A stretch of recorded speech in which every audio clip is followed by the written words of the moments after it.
Hey everyone, welcome back to the channel. Today we are going to be taking a look at an interview on Fox News with Nick Shirley. Nick is an independent journalist who basically made the Minnesota daycare fraud situation go viral over the weekend. So let's take a look at what they have to say. Rampant fraud is going on in Minnesota. Their Lieutenant Governor, Peggy Flanagan, well, she's busy making a giant fool of herself, wearing a hijab to stand in solidarity with the Somalis. No way. Assalamu alaikum. No. My name's Peggy Flanagan. I am the Lieutenant Governor of Minnesota, and I'm really honored and humbled to be here with all of you today. I am incredibly clear that the Somali community is part of the fabric of the state of Minnesota. So weird. Well, thankfully, some are trying to expose the theft of taxpayer dollars in that state, including our next guest. Joining us now is independent journalist Nick Shirley, whose video documenting those suspicious activities at child care centers in the state has gone massively viral. All right, Nick, we've had you on this show before. You know, I'm a longtime follower of yours. You've done incredible work. I know you're an incredible investigative journalist on the ground. But I guess my question is this. How much investigating did you actually have to do to find these centers, some of them that have misspelled signs? Did you just find them easily, or how did you go about this? Because it's amazing to me that nobody else besides you saw a problem here when they can't even spell on the side of a learning center, Nick. Yeah, it's a great question, and I have to give props to the man by the name of David who helped me in this investigation. He's been doing research for years trying to expose this fraud, and nobody has given him the time of day to even talk about this. So with his help and my own investigation, I've known about the fraud taking place for a long time. Minnesotans have been telling me for a long time about the Somali fraud that is taking place. And with his help, we were able to crack over $110 million in fraud in one day. And that's just the tip. When people say it's the tip of the iceberg, it really is, because there's billions of fraud inside the state of Minnesota right now. Nick, kind of on that topic, you said that, I believe you just said his name was David, has been researching this for years. In your experience, or in your opinion, just spending the day you spent out there tracking this down, is there any way that this hasn't reached the governor of Minnesota, Tim Walz? I mean, you know, take aside ongoing litigation or what have you, but is there any way that he could claim ignorance on this, just in your experience over this investigation? Oh, it's so obvious. If you're living in Minnesota, you have to raise your eyebrows and think, what's going on? Literally, if you drive around Minnesota, around Minneapolis, you'll see daycare centers, autism centers. You will then see transportation companies that have snow piled up as if they haven't moved in months. And then you also go into buildings where there'll be 20 healthcare companies, 14 and 22, the video that I published on X and YouTube. So it is like a kindergartner could figure out that there's fraud going on.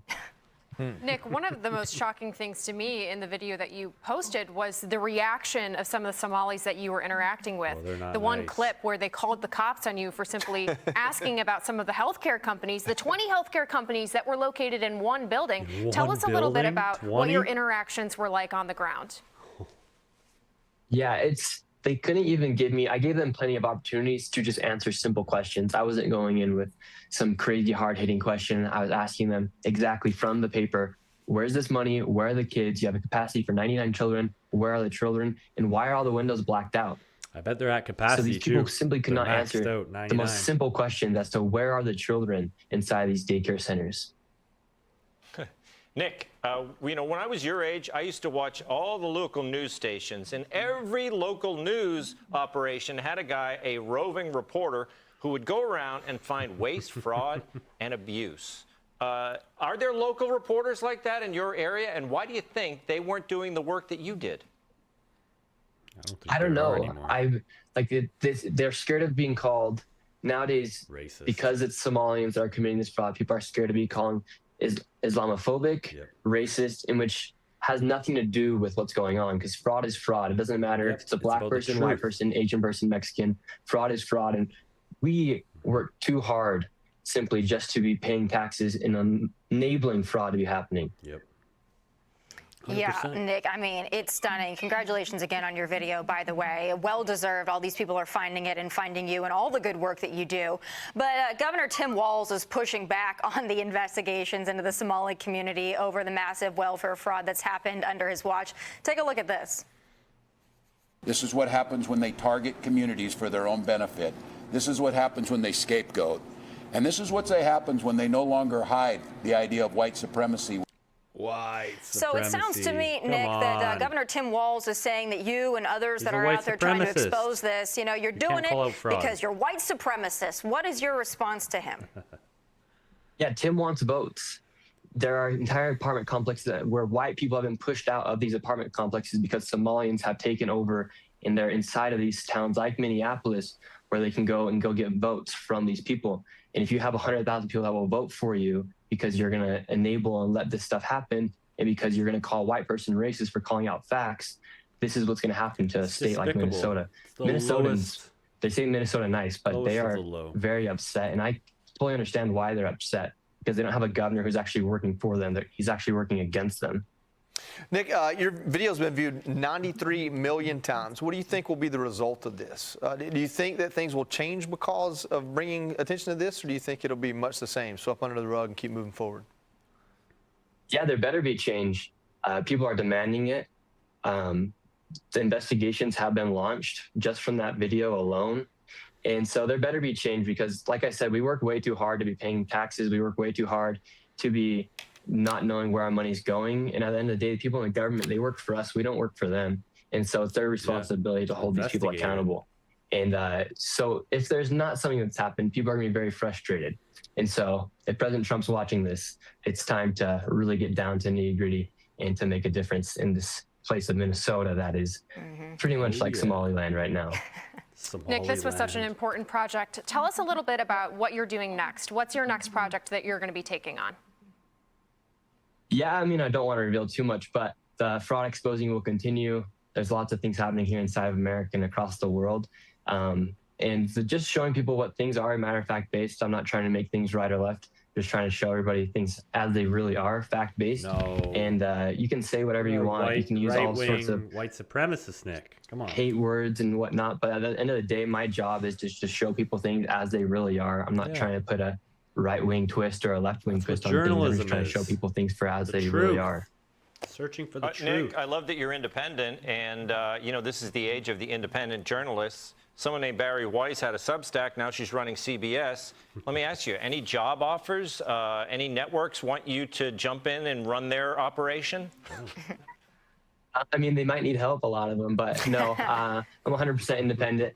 And that's the reason why I'm able to do what I'm able to do is because of people supporting me and people watching my videos. So when people support, it really means the world, whether it's just through simply watching, donations, anything like that. It really does make a difference because everything I do comes right from my fingers. So I don't have to go through a whole entire editorial desk or a newsroom to publish something. It all just comes straight from Straight me, my from the camera, source. and the people that I surround myself with. Well, Nick, we really appreciate everything that you've done and your continued success and, of course, your safety as well.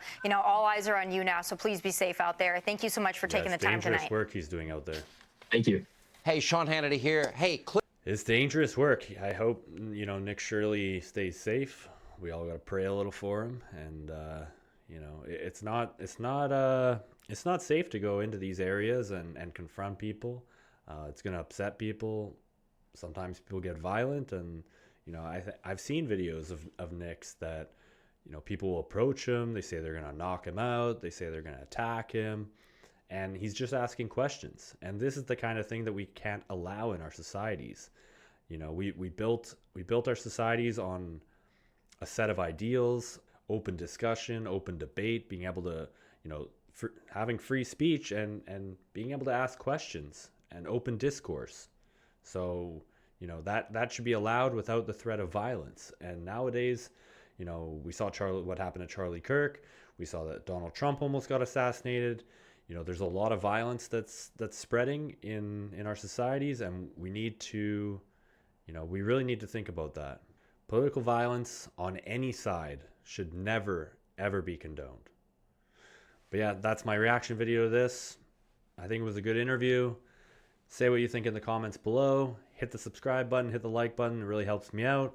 And I'm going to continue to make more of these reaction videos, give my comments on what's going on all across the world. But, you know, this is a big news story right now. So hope to see you guys in the next video.